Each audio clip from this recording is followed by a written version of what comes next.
Bonjour, bienvenue dans les 4V, Yael Braun-Pivet. Bonjour. On va rentrer dans le dur cette semaine avec la réforme des retraites, avec d'un côté le gouvernement droit dans ses bottes et de l'autre syndicats et opposition pour dire que cette réforme, elle est injuste, elle est injustifiée, qu'on demande toujours des efforts aux mêmes. Déjà, est-ce que vous, en présidente de l'Assemblée nationale, vous la soutenez sans réserve, cette réforme ? Je la soutiens sans réserve parce que c'est une réforme qui est responsable et qui vise à faire perdurer le système de retraite de façon équilibrée et en même temps qui vise à l'améliorer. Donc c'est une bonne réforme et je la soutiens évidemment de toute force. Parmi les reproches qui lui sont faits, il y a celui de tout faire reposer sur les travailleurs, sur les salariés. Est-ce que ça vous choque, ça ? Pourquoi ce n'est qu'aux salariés de payer ? En fait, le système repose sur un équilibre qui repose sur la cotisation principale des salariés. C'est l'essence de notre système par répartition. Nous avions plusieurs possibilités pour pouvoir l'équilibrer. Et nous avons choisi effectivement cette solution-là. Parce que les autres, c'était quoi ? C'était soit on augmentait les cotisations et cela conduisait les cotisations patronales. Ce que dit François Bayrou, par exemple. Oui, mais ça conduit à dégrader l'employabilité. Et nous misons sur un taux de chômage qui va aller en se réduisant année après année, soit on baissait le pouvoir d'achat des retraités, et ça n'est pas le choix que nous avons fait. Donc nous faisons un choix différent, mais finalement, ce choix, nous pouvons le discuter. Moi, j'espère que dans l'hémicycle... Il y a des marges de discussion là-dessus ? Non, mais j'espère, moi, que dans l'hémicycle, on pourra discuter de tous les sujets et on peut très bien discuter ce choix, libre à tel ou tel parti de dire qu'il préfère baisser les retraites des retraités actuels. C'est une position politique qui peut exister. Il y a aussi faire cotiser à minima, ce que disait ici Fabien Roussel il y a quelques jours, les revenus financiers au système de retraite. Mais il y a différentes possibilités à nouveau. Nous avons choisi celle qui nous paraît la plus équilibrée, la plus saine, mais encore une fois, tout se discute.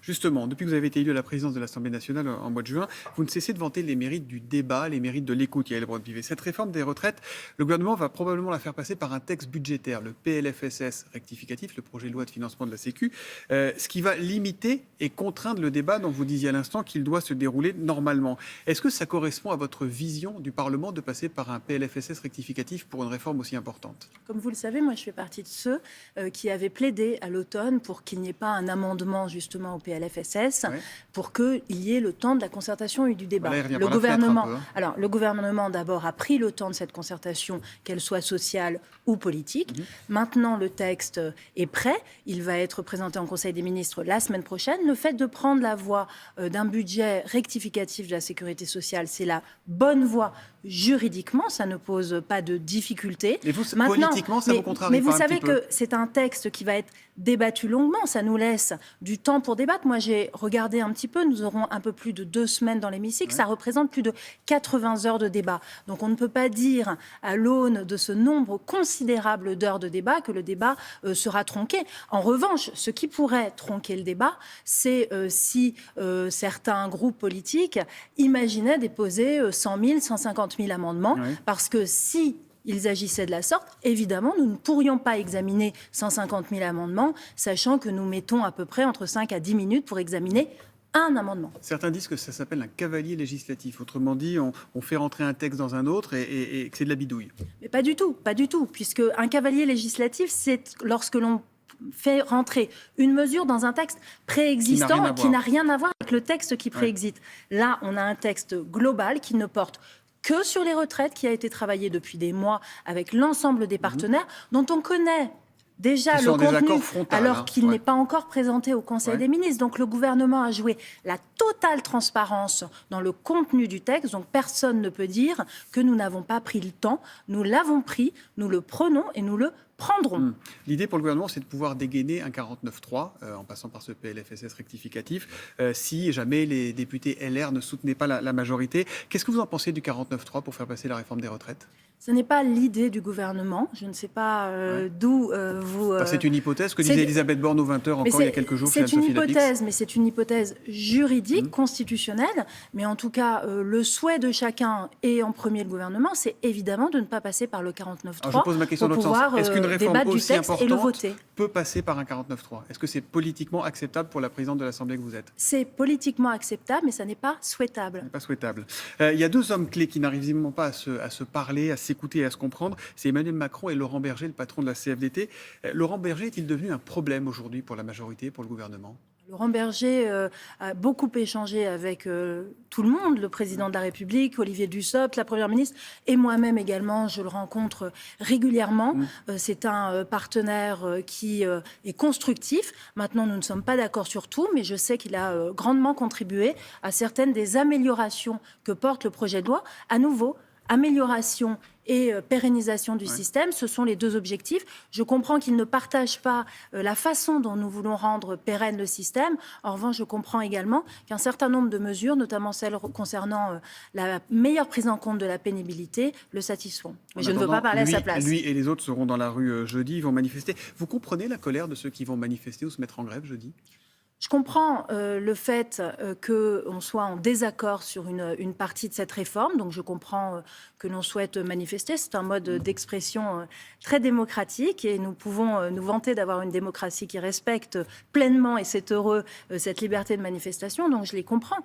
Maintenant, il faut nuancer les choses. Il y a, et je le comprends, des mesures, celles qui visent à pérenniser le système, qui semblent douloureuses à certains. Mais en même temps, ces mêmes personnes se doivent, si elles sont honnêtes intellectuellement, reconnaître qu'il y a de grandes avancées dans ce projet de loi. Ne pas être d'accord n'est pas une question de malhonnêteté ou d'honnêteté intellectuelle. Non. Mais il faut reconnaître qu'il n'y a, que ce n'est pas intégralement un mauvais projet comme ils peuvent le dire parfois. Il y a des choses de qualité. Discutons-en justement au Parlement.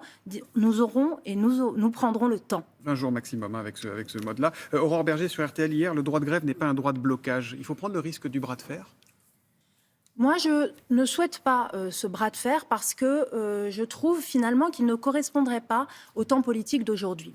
Aujourd'hui, les Français se satisfont d'avoir une Assemblée nationale qui les représente parfaitement avec l'intégralité des sensibilités politiques qui sont présentes et qui peuvent donc porter leur voix. Donc aujourd'hui, moi, je crois que le débat de fond doit avoir lieu à l'Assemblée nationale, entre personnes qui représentent les Français, qui ont été élus pour ce faire, et que nous échangions argument contre argument. Mais nous le laisserons, Thomas Soto. Je viens de vous indiquer, c'est plus de 80 heures dans l'hémicycle qui sont prévues, et donc je crois que c'est le temps nécessaire pour examiner cette réforme, pour autant à nouveau que l'on aille vraiment au fond, très sincèrement, et qu'on n'utilise pas des artifices parlementaires pour ne pas aller au fond. La mobilisation vous inquiète ou pas, ce qui va se passer à partir de cette semaine, ou vous êtes sereine par rapport à ça ? Moi, je suis très attentive parce que je suis attentive à ce qui va se passer et à ce qui va être dit. Donc, il faut être à l'écoute. Il faut être à l'écoute des Français. Il faut être à l'écoute du pays. Donc, je suis extrêmement attentive. On va rester à l'Assemblée le temps de se dire quelques mots d'Adrien Quatennens. Il a fait son retour en commission la semaine dernière. Est-ce que pour vous, présidente de l'Assemblée, il y a un sujet là sur le retour d'Adrien Quatennens ? Il y a un sujet plus général sur ce que l'on incarne et ce que l'on renvoie à nos compatriotes. Moi, je crois en deux choses en politique. Je crois en l'exemplarité et je crois en la cohérence. C'est-à-dire, lorsque l'on porte un message politique, il faut l'incarner profondément dans ce que l'on est et dans ce que l'on fait. Et donc, même si, effectivement, juridiquement, ce parlementaire a tout à fait le droit de siéger puisqu'il n'a pas été condamné à une peine d'inéligibilité, je pense qu'il doit s'interroger sur sa capacité à exercer pleinement sa mission en fonction de ces deux boussoles qui sont l'exemplarité et la cohérence. En clair, est-ce qu'on a droit à une deuxième chance en politique quand on est condamné pour violence conjugale ? On a toujours le droit dans la vie à une deuxième chance. Vous savez, c'est Victor Hugo qui disait ça, c'est le point commun que je peux avoir avec Robert Badinter. C'est la phrase qu'il préfère citer, c'est qu'il y a un droit dont on ne peut priver aucun homme, c'est le droit de devenir meilleur. Marine Le Pen a dit que la solution, ce serait peut-être qu'il se représente, qu'il démissionne, qu'il se représente et qu'il voit s'il est réélu. C'est une des solutions, tout à fait. Chaque parlementaire est libre de démissionner, de se représenter. Ça le relégitimerait à ce moment-là ? De toute évidence. De toute évidence. Donc vous l'invitez à ça, vous ? Je n'invite à rien, je l'invite à être cohérent et exemplaire. Mais donc quoi, à démissionner ? Non, je n'ai pas, en tant que présidente de l'Assemblée nationale, en tant que militante. mais je suis devant vous en tant que présidente de l'Assemblée nationale, et en tant que présidente de l'Assemblée nationale, je n'ai pas à dicter leur conduite à quelque député que ce soit. Et la femme et militante pense la même chose que la présidente de l'Assemblée ? La femme et la militante vous indiquent que pour elle, c'est deux boussoles, c'est l'exemplarité et la cohérence. Au-delà de son cas, le groupe Renaissance veut déposer une proposition de loi pour créer une peine d'inéligibilité pour tous ceux qui seraient condamnés pour des violences conjugales et intrafamiliales, y compris quand il n'y a pas eu d'ITT. Est-ce que vous y êtes favorable ? Alors, vous savez, en 2017, nous avions adopté une loi confiance et nous avions prévu un B2 vierge indiquant un certain nombre de condamnations qui empêchait de facto une personne d'être élue. Dans ces condamnations, nous avions prévu le cas des violences conjugales là, en peine facultative. Il pourrait passer en peine obligatoire. En tout état de cause, les magistrats conserveront la faculté de prononcer ou de ne pas prononcer la peine. L'idée, c'est toujours la même, c'est les élus doivent être exemplaires. Nous ne pouvons pas représenter les citoyens et porter leur voix si nous ne sommes pas exemplaires et si nous ne sommes pas cohérents avec, à nouveau, la voix que nous portons. Ça me paraît être une évidence. Dernière question, Yael Braun-Pivet. Après l'Ukraine et Kiev, notamment il y a quelques semaines, vous avez passé le week-end en Arménie. Quel sens vous donnez à ce déplacement ? Bien, c'était avant tout un message de soutien que nous portions au peuple arménien qui aujourd'hui est menacé dans son intégrité territoriale et qui vit également un blocus et une coupure avec une partie de sa population au Haut-Karabakh. Donc j'ai rencontré en Arménie toutes les autorités politiques et civiles. C'est important de leur dire déjà que la France est derrière eux, à l'instar du président de la République qui ne ménage pas ses efforts.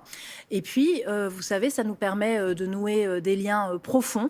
Et ces liens permettent de souder les peuples et de mettre à l'honneur les valeurs démocratiques qui sont les nôtres. Alors, et je recevrai d'ailleurs dans une dizaine de jours mon homologue ukrainien, le président de la Rada, qui pourra venir s'exprimer à l'Assemblée nationale. Et donc, je crois que ce sont des moments très importants de solidarité entre les peuples. Il y a l'Arménie, situation dramatique dans cette région-là. Il y a l'Iran aussi, les exécutions sommaires de manifestants qui se multiplient.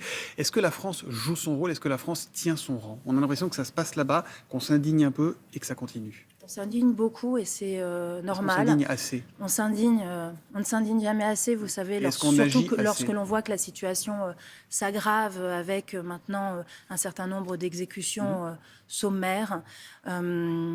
Je pense que nous devons en tout cas tout faire parce que ces femmes et ces hommes iraniens font preuve d'un courage absolument immense.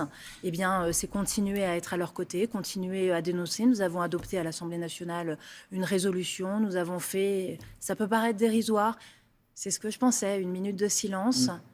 Et moi, j'ai rencontré des femmes iraniennes qui m'ont dit à quel point cela résonnait. Et cela avait résonné chez eux.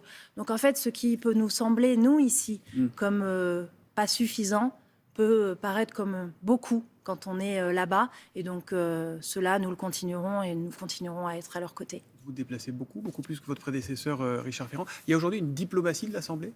Il y a une vraie diplomatie de l'Assemblée, aujourd'hui comme avant, selon les présidents plus ou moins accentués. C'est vrai que moi, je pense qu'il n'aimait pas l'avion, donc on ne va pas lui jeter la pierre à cet égard. Mais je pense que c'est important parce que c'est différent, c'est complémentaire. Ça se fait évidemment en parfaite liaison avec le président de la République, mais c'est différent parce que vous voyez, par exemple, quand je pars en Arménie, je suis accompagnée d'un membre de l'opposition, de ma première vice-présidente, Valérie Rabault. Et je trouve que ça donne de l'épaisseur aussi à ce type de déplacement. Ce sont d'autres relations que nous nouons, mais qui sont extrêmement précieuses et fructueuses et qui sont complémentaires. Donc je continuerai dans cette voie. Merci beaucoup, Yael Braun-Pivet, d'être venue dans le Calvé.